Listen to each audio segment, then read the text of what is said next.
25 मई से शुरू हो रहा है 9 तपा, यानी साल के 9 सबसे खतरनाक दिन। और चरक संहिता कहते हैं 9 दिनों में सूरज आपके शरीर की वाइटल एनर्जी को सबसे तेजी से खींचता है। साथ ही 5 गलतियां जो आप इन दिनों में करते हो और सोचते हो कि सही कर रहे हो, और 5वीं गलती सबसे चौंकाने वाली है। तो रुकना नहीं, इस वीडियो को पूरा एंड तक देखें, साथ ही वीडियो को लाइक करके फॉलो जरूर कर लीजिए। तो अष्टांग हृदयम में एक श्लोक है, आदानाम च तदा दत्ते त्रिनाम प्रतिदिन बलम, यानी अदान काल यानी उत्तरायण में सूर्य हर दिन आपके बल यानी वाइटल एनर्जी को खींचता है। और ग्रीष्म यानी गर्मी इस आदान काल का सबसे तीव्र फेज है। और 9 तपा ग्रीष्म का सबसे पीक पॉइंट। जब सूर्य रोहिणी नक्षत्र में प्रवेश करता है तो पृथ्वी पर हीट रेडिएशन मैक्सिमम होती है, और इन 9 दिन में शरीर का रस, धातु, बल और ओजस सबसे तेजी से डिप्लीट होते हैं। और हम ये 5 गलतियां करके इसे और तेज कर देते हैं। नंबर 1, दोपहर में बाहर निकलना। देखिए, दोपहर 12 से 4 के बीच पित्त का पीक टाइम है और 9 तपा का पीक रेडिएशन भी। और चरक संहिता के अकॉर्डिंग धूप में रहना पित्त और रस धातु को जलाता है। यूवी रेडिएशन भी इस समय मैक्सिमम होती है। वहीं स्किन से विटामिन डी का सिंथेसिस बंद और डैमेज शुरू। कोर बॉडी टेम्परेचर बढ़ता है और लू लगती है। नंबर 2 और भी ज्यादा इंपॉर्टेंट है, यानी आइस कोल्ड वाटर और कोल्ड ड्रिंक्स पीना। तो गर्मी लगी, फ्रिज खोला और ठंडा पानी पी लिया। उस समय तो लगा कि रिलीफ मिला, लेकिन असल में और नुकसान हुआ। तो चरक संहिता के अकॉर्डिंग अतिशीत जल यानी ज्यादा ठंडा पानी आपकी अग्नि को सप्रेस करता है। तो आपका शरीर आइस कोल्ड वाटर को 37 डिग्री तक लेके आता है। इसमें एक्स्ट्रा एनर्जी लगती है और थकान और बढ़ती है। और कोल्ड ड्रिंक तो और भी ज्यादा डेंजरस है, क्योंकि हाई शुगर कंटेंट है, जिसकी वजह से ऑस्मोटिक इंबैलेंस होगा और साथ साथ डिहाइड्रेशन भी। तो बेस्ट चॉइस क्या है? मिट्टी के घड़े का पानी, नारियल पानी या फिर छाछ। नंबर 3 वो गलती है जो आप हेल्दी समझ के करते हो, यानी हैवी एक्सरसाइज करना। लेकिन एक्सरसाइज तो हेल्दी है, रोज करनी चाहिए, परंतु 9 तपा में ये सोच गलत है, क्योंकि चरक संहिता में अति व्यायाम इस ऋतु में सख्त मना है। क्योंकि अदान काल में बल यानी स्ट्रेंथ पहले से कम है, और हैवी एक्सरसाइज से ओजस और बल दोनों और कम होंगे। तो कोशिश करें सुबह 6 से 7 बजे तक अपना अभ्यास कर लें, जैसे योग, शीतली प्राणायाम इत्यादि। यहीं पे नंबर 2 वो गलती है जो आपसे रात में होती है, यानी रात को देर तक जागना। रातों गर्मी में नींद नहीं आती तो फोन देखते हैं, और ये 9 तपा में बहुत बड़ी भूल है। चरक संहिता कहती है रात्रि जागरण, रात को जागने से वात और पित्त दोनों एग्रीवेट होते हैं,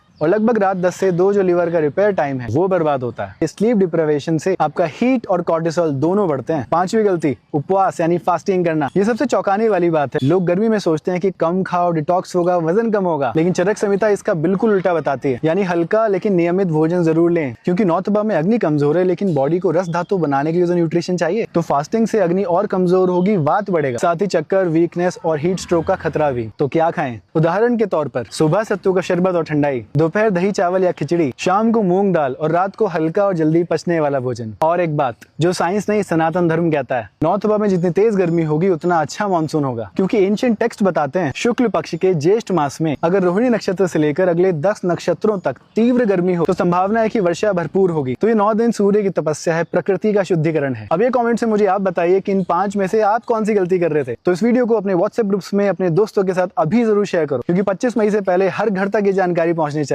धन्यवाद। राधे राधे।